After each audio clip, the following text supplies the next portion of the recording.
ഈ കേസിനകത്ത് ഒന്നും ഇത് ബാധിക്കത്തൊന്നുമില്ല. അതിൻ്റെ കാരണം ആ കേസ് എന്ന് പറഞ്ഞ് ഞാൻ പറഞ്ഞില്ലേ, അത് ബലാത്സംഗം, കുറ്റം, കൂട്ടബലാത്സംഗം, അതേപോലെ അതിനെ അപമാനിക്കൽ, അതുപോലുള്ള ഒരുപാട് കാര്യങ്ങൾ അതിനകത്തുണ്ട്. അതിനെ തട്ടിക്കൊണ്ടുപോകൽ, ഭീഷണിപ്പെടുത്തൽ, ത്രട്ടൺ ചെയ്യുക, ഇൻറ്റിമിഡേറ്റ് ചെയ്ത്, ഇങ്ങനെയുള്ള ഒരുപാട് കാര്യങ്ങളുണ്ട്. അതിനകത്ത് ഗൂഢാലോചന കുറ്റവും വരുന്നുണ്ട്, ആരോപിച്ചിട്ടുണ്ട്. ഇതിനകത്ത് ഇത് ചോർന്നതും അതുമായിട്ട് യാതൊരു ബന്ധവുമില്ല. ഇനി അതിനകത്ത് ഹാജരാക്കിയേക്കുന്ന തൊണ്ടിമുതൽ യഥാർത്ഥ തൊണ്ടിമുതലാണോ എന്ന് പോലും ഇപ്പോൾ നമുക്ക് സംശയമുണ്ട്. അത് അതിനെ ബാധിക്കാവുന്ന ഒരു കാര്യമാണ്. കാരണം ഈ തൊണ്ടിമുതൽ കൊണ്ടുപോയി ഇത് എഡിറ്റ് ചെയ്യുകയോ ഒക്കെ ചെയ്തിട്ടുണ്ടെങ്കിൽ അതിനകത്ത് വലിയ വ്യത്യാസം വരാം. അപ്പോൾ അങ്ങനെ എഡിറ്റ് ചെയ്തെങ്ങാണോ അത് രണ്ടാമത് കൊണ്ടുവന്ന് കോടതി അത് എടുത്തു. കാരണം ഇതിപ്പോൾ എടുത്തുകൊണ്ട് പോയി നാഥനില്ല കളരി പോലല്ലേ, ചോദിക്കാൻ ഇഷ്ടമുള്ളവർക്ക് എടുത്ത് കൊണ്ടുപോകുന്ന രീതിയിലല്ലേ കൊണ്ടുപോയിരിക്കുന്നത്. അങ്ങനെ കാണോ അത് മാറിപ്പോയിട്ടുണ്ടോ ഇല്ലയോ എന്നുള്ളത് മാത്രമേ ഉള്ളൂ നോക്കാൻ, അല്ലാതെ വേറെ ഒന്നുമില്ല. മാറിയിട്ടുണ്ടെങ്കിൽ അത് ആ കേസിന് ബുദ്ധിമുട്ട് വരാം. അതല്ലെങ്കിൽ ഈ കേസിനെ അത് ബാധിക്കത്തില്ല. ഇത് അടുത്ത കേസിൽ മാത്രം പെടുന്ന ഒരു കാര്യമാണ്. അത് നമുക്ക് മറ്റേ കേസിനെ ഇത് ബാധിക്കത്തൊന്നുമില്ല. പക്ഷേ ഇത് ഞാൻ പറഞ്ഞില്ല, ഇത് കേട്ടുകേൾവി പോലും ഇല്ലാത്ത ഒരു സംഭവമാണ്. വേലി വിളവ് തിന്നുക എന്ന് പറയും. കാരണം ഇനി ആരുടെ പരാതി പറയുന്നത്? പരാതി പറയാനിപ്പോൾ പോലീസിൻ്റെ അടുത്ത് പോയി ആർക്കും പരാതി പറയാൻ ഒക്കത്തില്ല. കാരണം അവിടെ പോയ ഹരാസ്മെൻ്റാണ്. അങ്ങനെ ഇരിക്കുമ്പോഴാണ് കോടതി പോകുന്നത്. അപ്പം കോടതി ഇങ്ങനെയാണെങ്കിലും ജുഡീഷ്യറിയിലുള്ള വിശ്വാസം തന്നെ, ഇതിൻ്റെ ജുഡീഷ്യറിയുടെ വിശ്വാസ്യത നഷ്ടപ്പെടുത്തുന്ന പ്രവർത്തനങ്ങളാണിത്. ഇത് ശരിയായ രീതിയിലൊന്ന് അന്വേഷിക്കണം. അന്വേഷിച്ച് തെളിവെടുത്തതിന് ശേഷം ഇതിനകത്ത് ശരിയായ കുറ്റക്കാരെ കണ്ടുപിടിച്ച് അവർ ശിക്ഷിക്കണം. അതാണ് വേണ്ടത്. ഇത്രയും മോശമായ രീതിയിൽ ചിത്രീകരിച്ചിരിക്കുന്ന ഒരു PO ആണ്. അത് ആ കുട്ടിക്ക് എന്തുമാത്രം ഹരാസ്മെൻ്റ് ഉണ്ടാക്കിയെന്ന് നമ്മളൊന്ന് ആലോചിച്ച് നോക്കണം. അപ്പോൾ അത് ആര് ചെയ്തു എന്നുള്ളതല്ല പ്രശ്നം, ആര് ചെയ്യിപ്പിച്ചു എന്നുള്ളതൊന്നും അല്ല അതിനകത്തെ കാര്യം. അതിന് അത്രത്തോളം ബുദ്ധിമുട്ടുണ്ടായി. ഇപ്പം പിന്നെ എന്താണുള്ളത്? അതിന് ഇരട്ടി ബുദ്ധിമുട്ടല്ലേ അതിന്? കാരണം ഇത് നാട്ടുകാർ മുഴുവൻ കാണുക, അത് ഇറങ്ങി നടക്കണ്ടേ സമൂഹത്തിൽ. അപ്പോൾ എന്തുമാത്രം എംബരാസ്മെൻറ്റും വിഷമവും അതിനുണ്ടാവും എന്നുള്ളത് നമുക്ക് ഊഹിക്കാവുന്ന കാര്യമേ ഉള്ളൂ. അപ്പോഴത് പറഞ്ഞേക്കുന്ന ഇതുപോലെ ഒരുപാട് ദുരുപയോഗം ചെയ്യപ്പെട്ടിട്ടുണ്ട്, പല ആളുകളും ഇത് കാണാനിടയായിട്ടുണ്ട് എന്ന് അത് പറയുന്നുണ്ട്. അപ്പോൾ അത് ആദ്യമൊന്നും ആരും മുഖവിലേക്ക് എടുത്തില്ലെങ്കിലും പിന്നെ ഇത് തോന്നി ഇതിനകത്ത് എന്തോ കാര്യമുണ്ടെന്ന്. അങ്ങനെ തോന്നിയപ്പോഴാണ് ഹൈക്കോടതിയിൽ നിന്ന് ഒരു സിംഗിൾ ജഡ്ജിൻ്റെ ഓർഡർ അത് വന്നത്.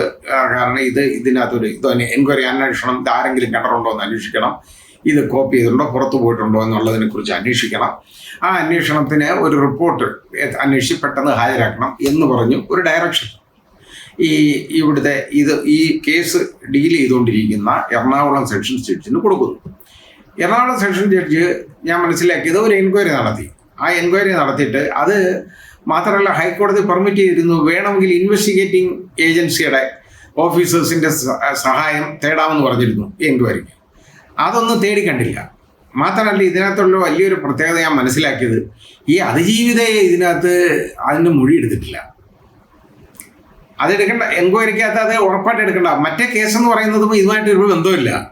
ആ മെയിൻ കേസ് എന്ന് പറയുന്നത് ഇതിനെ ഇങ്ങനെ ഉപദ്രവിച്ചു, അതിനെ പീഡിപ്പിച്ചതിന് മുന്നേ അതിന് ഗൂഢാലോചന നടത്തി എന്നുള്ളതാണ് അലിഗേഷൻ. മറ്റേതിനകത്ത് ഇതിനകത്ത് അതല്ല. ഈ പീഡിപ്പിച്ച ഈ MO എന്ന് പറയുന്നത് കോടതി വന്നപ്പോൾ അത് തിരിമറി നടത്തി അതിൻ്റെ ഹാഷ് വാല്യൂ മാറ്റി പല ആളുകളും കണ്ടിട്ടുണ്ട്. അത് മാറിയിട്ടുണ്ട്, ഹാഷ് വാല്യൂ അത് കണ്ടിട്ടുണ്ട്. അത് ആരൊക്കെയാണ് എന്താണെന്നുള്ളതിനെ കുറിച്ചുള്ള എൻക്വയറിയാണ് നടക്കുന്ന അന്വേഷണം. ആ അന്വേഷണത്തിൽ ഇതിൻ്റെ മൊഴിയെടുക്കാം. ഇതെങ്ങനെ മനസ്സിലായി ഇതിന്, അല്ലെങ്കിൽ ഇങ്ങനെ പോയിട്ടുണ്ടോ, അതിൻ്റെ പരാതി എന്താണ് ഒന്ന് കേൾക്കേണ്ടതാണ്. അത് കേട്ടിട്ടില്ല എന്ന് പറയപ്പെടുന്നു. ഞാൻ ആ റിപ്പോർട്ട് കണ്ടില്ല, സബ്ജക്റ്റ് കറക്ഷൻ. കാരണം ഉണ്ടെങ്കിൽ ഞാൻ അതങ്ങ് വിഡ്രോ ചെയ്യുന്നു, എനിക്കറിയില്ല. പക്ഷേ എനിക്ക് മനസ്സിലായിടത്തോളം അതിൻ്റെ മൊഴി എടുത്തിട്ടില്ലെന്നാണ് എനിക്ക് തോന്നുന്നത്. പിന്നെ ബാക്കിയുള്ള ഇതേപോലെ ഒരു എവിഡൻസ്, അത് ഒരു സീനിയർ ക്ലാർക്ക്, അതായത് അയാൾ ഇത് കണ്ടു എന്നുള്ളതാണ്. അതായത് അവിടുത്തെ സെഷൻ ജഡ്ജിൻ്റെ PA ആയിട്ടിരുന്ന ആൾ കണ്ടു എന്നുള്ളതാണ്. ഇതിനുള്ള അധികാരം അയാൾക്ക് എങ്ങനെ കിട്ടിയെന്ന് എനിക്കറിയില്ല. അപ്പോൾ അയാളുടെ വീട്ടിൽ കൊണ്ടുപോയി രാത്രി 10:58 പരിശോധിച്ചതായിട്ടാണ് എവിഡൻസിനകത്ത് വന്നേക്കുന്നത്. രാത്രി 10:58 കൊണ്ട് പരിശോധിക്കുന്നത് നല്ല കാര്യത്തിനൊന്നും അല്ലല്ലോ ഇവനൊക്കെ ഇങ്ങനെയൊക്കെ ചെയ്യുന്നത്. അപ്പോൾ ഇയാൾക്ക് ഇത് എങ്ങനെ ഇതിനുള്ള അധികാരം ഉണ്ടായെന്ന് ചോദിച്ചു കഴിഞ്ഞപ്പോൾ അയാൾ അങ്ങനെ എടുത്തുകൊണ്ട് വരാപ്പോൾ അത് ജഡ്ജി പറഞ്ഞിട്ടാണ്. ജഡ്ജി അങ്ങനെ ഒരിക്കലും അങ്ങനെ ഒരു മണ്ടത്തരം ചെയ്യുമെന്ന് ഞാൻ വിശ്വസിക്കുന്നില്ല.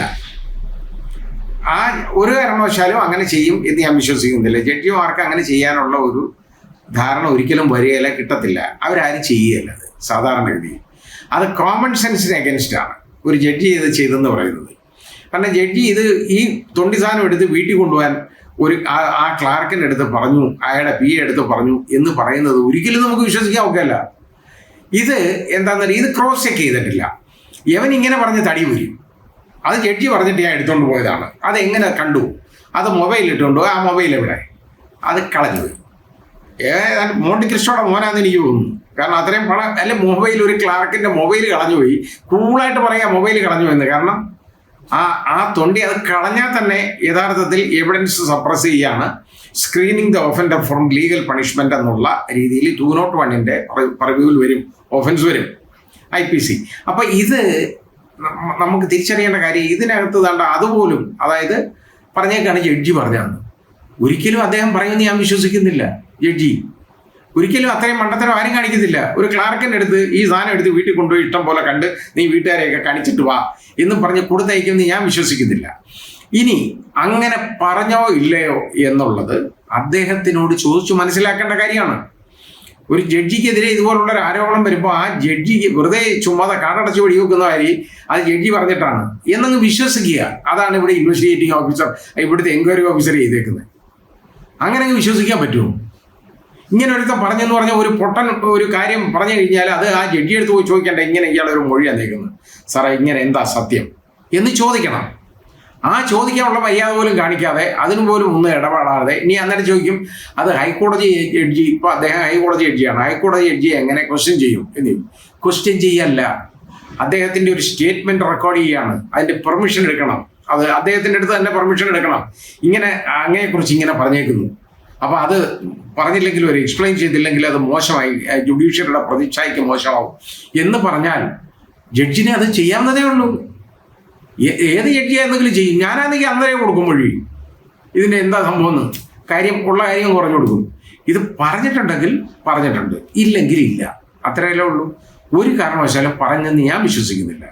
പിന്നെ മറ്റൊരു ക്ലാർക്ക്, അതായത് ഈ പറയുന്ന കോടതിയിലെ, അതായത് അന്നത്തെ സെഷൻസ് കോടതിയാണോ അതോ അല്ല, അത് അന്ന് CBI സ്പെഷ്യൽ കോർട്ടിലായിരുന്നു, ആ കോടതിയിലായിരുന്നു ഇപ്പോഴത്തെ ജില്ലാ ജഡ്ജി ജോലി ചെയ്യുന്നത്.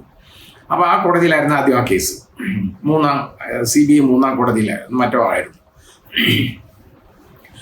അങ്ങനെ അവിടുത്തെ ശിരസ്ഥാര് അയാളും അയാളുടെ വീട്ടിൽ കൊണ്ടുപോയിട്ട് കൊണ്ടുനടന്ന് അയാളുടെ സ്വന്തം ലാപ്ടോപ്പിലോ ഏതോ കൊണ്ടിലോ ഒന്നത്തിലോ കണ്ടു എന്നുള്ളതാണ്. അയാൾ കൊണ്ടുപോയി കണ്ടതിൻ്റെ അങ്ങനെ 3 പേര് കണ്ടതായിട്ട് മാത്രമേ ഇത് പറയുന്നുള്ളൂ. ഈ 3 പേരെന്ന് പറയുന്ന ഒരു 30,000 പേര് കാണും.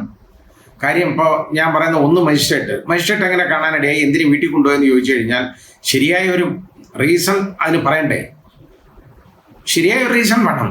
ഇതൊന്നുമില്ല, അങ്ങനെ ചെയ്യാമെന്നായിരുന്നു എനിക്ക് ധാരണ എന്ന് പറഞ്ഞുകൊണ്ട് കാര്യമൊന്നുമില്ല, അങ്ങനെ ധരിക്കാൻ പാടില്ലല്ലോ. പിന്നെ ഇതൊക്കെ കൊണ്ടുപോയാലുള്ള കുഴപ്പം എന്താ? ഇത് കൊണ്ടുപോയി കഴിഞ്ഞാൽ ഒരുപാട് പേര് ചോദിക്കും, ഇങ്ങനൊരു സാധനം ഉണ്ട്, എൻ്റെ കയ്യിലുണ്ട്, അതെ ഒന്ന് കാണിക്കാം. മജിസ്ട്രേറ്റിന് വളരെ ഇഷ്ടമുള്ളവരോ അല്ലെങ്കിൽ ഇത് കാണുന്നവന് ഇഷ്ടമുള്ളവരോ ആണെങ്കിൽ ഇത് വിളിച്ച് വലിയ ആളാവാൻ വേണ്ടി ഇതൊന്ന് കാണിക്കും. എത്ര പേര് കാണും? എത്ര പേര് ഇത് അറിയും? അൾട്ടിമേറ്റ്ലി ഇത് ആർക്കാ ഇതിൻ്റെ ഉപദ്രവം ഉണ്ടാകുന്നത്? ആ പീഡിപ്പിക്കപ്പെട്ട ആ പെൺകുട്ടിക്കല്ലേ ഇതിൻ്റെ മുഴുവൻ ദോഷം ഉണ്ടാകുന്നത്. വളരെ വളരെ ഗുരുതരമായ ഒരു കാര്യമാണ് ഈ തൊണ്ടി മുതലെടുത്ത് വീട്ടിൽ കൊണ്ടുപോയെന്ന് പറയാൻ. അത് വെക്കേണ്ട സ്ഥലമുണ്ട്, അവിടെ വെക്കാൻ പാടുള്ളൂ, അല്ലാതെ എടുത്ത് വീട്ടിൽ കൊണ്ടുപോകാനുള്ളതല്ല. എനിക്കറിയാതെന്ന് അറിഞ്ഞ ഇന്നുവരെ ഒരു തൊണ്ടി മുതൽ ഞാൻ ഒരുപാട് ഇത്രയും വർഷം ജഡ്ജിയായിട്ടിരുന്ന ആളാണ്. ഏതാണ്ട് 500 പരം കൊലക്കേസുകൾ എൻ്റെ മുമ്പ് നടന്നിട്ടുണ്ട്. ധാരാളം ബലാത്സംഗ കേസുകൾ നടന്നിട്ടുണ്ട്, പോക്സോ കേസുകൾ നടന്നിട്ടുണ്ട്. ഇതിൻ്റെ ഒന്നും തൊണ്ടി മുതലുകളൊന്നും ഞാൻ ഇന്നുവരെ വീട്ടിൽ കൊണ്ടുവന്നിട്ടില്ല. മാത്രമല്ല ഞാനത് കൈകൊണ്ട് തൊട്ടിട്ടില്ല എന്നുള്ളതാണ് സത്യം. അതിൻ്റെ ക്ലാർക്ക് ഡീൽ ചെയ്യും, സമയമാകുമ്പോൾ അത് കോടതിയിലെടുത്ത് വെക്കും, കൊണ്ടുവരും. ഇത് പിന്നെ എപ്പോഴാണ് എടുക്കേണ്ടതെന്ന് ചോദിച്ചു കഴിഞ്ഞാൽ, അതായത് ഇതെങ്ങനെയാണ് എടുക്കേണ്ടതെന്ന് ചോദിച്ചു കഴിഞ്ഞാൽ, ഇത് യഥാർത്ഥത്തിൽ ഓപ്പൺ കോടതിയിൽ, അതായത് ട്രയലിൽ, വിചാരണ വേളയിൽ ഓപ്പൺ കോടതിയിൽ ഇത് പ്ലേ ചെയ്ത് പ്രതിഭാഗത്തിനെ കാണിക്കണം. അതുപോലെ ഈ സാക്ഷിയുണ്ടെങ്കിൽ ഏത് സാക്ഷിയാണെന്ന് വെച്ചാൽ സാക്ഷി കോടതി കാണുക. ഇതാ വേണ്ടത്. കാരണം പ്രതികൾക്ക് ഇതിനെക്കുറിച്ചൊരു അവബോധം വന്നിട്ട് ഇതിനെക്കുറിച്ചുള്ള മറുപടി പറയാനുള്ള ഒരു അവസരം, അതാണ് ഈ തെളിവിൽ വേണ്ടത്. പക്ഷേ ഇതിനകത്ത് ഓപ്പൺ കോടതിയിലും ഒക്കെ പറ്റത്തില്ല. കാരണം ഇത് ബലാത്സംഗ കേസായതുകൊണ്ട് ഇങ്ങനെ ലൈംഗികമായി പീഡിപ്പിക്കപ്പെട്ട ഒരു കേസായതുകൊണ്ട് അതിനകത്ത് എപ്പോഴും അതിൽ ഇൻ ക്യാമറ ട്രയൽ ആയിരിക്കും. അതായത് കോടതി മുറി അടച്ചിടുക, ആ പ്രതികളുടെ അഭിഭാഷകരും മാത്രം, പിന്നെ കോടതിയിലെ ഉള്ള ബെഞ്ചുകാർക്ക് കോടതി, അതായത് ജഡ്ജി, പ്രോസിക്യൂട്ടർ, മറ്റാർക്കും കോടതിയിൽ ഇരിക്കാൻ ഒക്കത്തില്ല. പിന്നെ സാക്ഷി, ഏത് സാക്ഷിയാണെന്ന് പറഞ്ഞാൽ സാക്ഷി, അതേ ഉള്ളൂ. വേറെ ആർക്കും കോടതിയിൽ ഇരിക്കാൻ ഒക്കത്തില്ല, ആരും കയറ്റത്തില്ല. ഇവർ ഇത്രയും കാണത്തക്കൊണ്ട് ഇത് പ്ലേ ചെയ്യാം. കാരണം അത് വേറെ മാർഗമില്ല. കാരണം ഇത് തെളിവിൽ എടുക്കേണ്ടതാണെങ്കിൽ അത് പ്ലേ ചെയ്യണം. ഈ കേസിനകത്തും ഇത് അങ്ങനെ തെളിവിലെടുക്കാൻ പാടുള്ളൂ. അല്ലാതെ മജിസ്ട്രേറ്റ് വീട്ടിൽ കൊണ്ടുവച്ച് കാണാനും നാട്ടുകാരെ വിളിച്ച് സദ്യ കൊടുക്കാനും ഉള്ള ഒരു കാര്യമല്ല ഇത്. അതേപോലെ ജഡ്ജിമാർക്കും ഇത് തന്നെയാണ് ബാധകം. സെഷൻസ് ജഡ്ജി, അത് ഏത് ജഡ്ജിയാണെന്ന് വെച്ചാൽ ആ ജഡ്ജി കൺസേൺഡ് സെഷൻസ് ജഡ്ജോ അഡീഷണൽ സെഷൻ ജഡ്ജോ ആരാണെന്ന് വെച്ചാൽ ഈ കേസ് എങ്ങോട്ട് കമ്മിറ്റ് ചെയ്യപ്പെടുന്നോ, കമ്മിറ്റ് ചെയ്തിട്ട് മേക്ക് ഓവർ ചെയ്യുന്നോ ആ ജഡ്ജിക്ക് മാത്രമേ ഉള്ളൂ. അതും ആ ജഡ്ജിക്ക് ഇത് വീട്ടിൽ കൊണ്ടുപോകാനൊന്നും പറ്റത്തില്ല. അങ്ങനെ ചെയ്യാൻ പാടില്ല ഒരിക്കലും. അപ്പോൾ ജഡ്ജിമെൻ്റ് എഴുതാനായിട്ട് ഞാൻ കൊണ്ടുപോയെന്ന് പറയാം. അത് തൊണ്ടി മുതലൊന്നും ജഡ്ജിമെൻ്റ് എഴുതാനൊന്നും ആവശ്യമില്ല ഒരിക്കലും. ഇനി തൊണ്ടി മുതലല്ല റെക്കോർഡാണെങ്കിൽ, അത് ഏതാണ് അതിൻ്റെ റെക്കോർഡ്, ആ റെക്കോർഡ് എന്ന് പറയുന്ന സാധനം അത് റെക്കോർഡായി മാറിക്കഴിഞ്ഞാൽ അത് ഉപയോഗിക്കാം. അത് കാരണം അത് ഇറ്റ്സ് എ റെക്കോർഡ്, ഒരു ഈ ക്രിമിനൽ കേസിലെ റെക്കോർഡായിട്ട് മാറും. അത് ആ രീതിയിൽ പ്രൂവ് ചെയ്യണം. തൊണ്ടി മുതലും റെക്കോർഡും തമ്മിൽ വലിയ വ്യത്യാസമുണ്ട്. കാരണം പ്രോപ്പർട്ടി എന്ന് പറയുന്നത് മാർക്ക് ചെയ്യാൻ ആ പ്രോപ്പർട്ടി അത് റെക്കോർഡ് ചെയ്തോനോ അല്ലെങ്കിൽ ഇലക്ട്രോണിക് എവിഡൻസ് ആയിട്ടോ ഒന്നും അതിൻ്റെ ഒന്നും ഉപയോഗം ആവശ്യമില്ല. നേരെ മറിച്ച് ഇങ്ങനെ ഒരു ഫിസിക്കൽ ഓബ്ജക്റ്റ് മാത്രം ഉണ്ടെങ്കിൽ അത് മെറ്റീരിയൽ ഓബ്ജക്റ്റ് ആണ്, MO എന്ന് പറയും. മറ്റേത് റെക്കോർഡ് എന്ന് പറഞ്ഞാൽ എക്സിബിറ്റ് എന്ന് പറയും. എക്സിബിറ്റ് P സീരീസിൽ വരുന്ന ഏതെങ്കിലും. അപ്പോൾ ആ രീതിയിൽ എക്സിബിറ്റ് അല്ല MO ആണെന്നുണ്ടെങ്കിൽ ഒരു കാരണവശാലും എടുത്തുകൊണ്ട് പോകത്തില്ല. ഇനി എക്സിബിറ്റ് ആയാൽ പോലും റെക്കോർഡുകളൊന്നും വീട്ടിൽ കൊണ്ടുപോകുന്നത് ശരിയല്ല, ഒരിക്കലും ചെയ്യാൻ പാടില്ല. അപ്പോൾ അത് കാരണം പ്രത്യേകിച്ച് സേഫ് കസ്റ്റഡിയിലുള്ള സാധനമാണെങ്കിൽ ഒരു കാരണവശാലും എടുത്തുകൊണ്ട് പോകാൻ പറ്റത്തില്ല. കേട്ടുകേൾവി പോലും ഇല്ലാത്ത ഒരു സംഭവമാണ് വേലി വിളവ് തിന്നുക എന്ന് പറയും.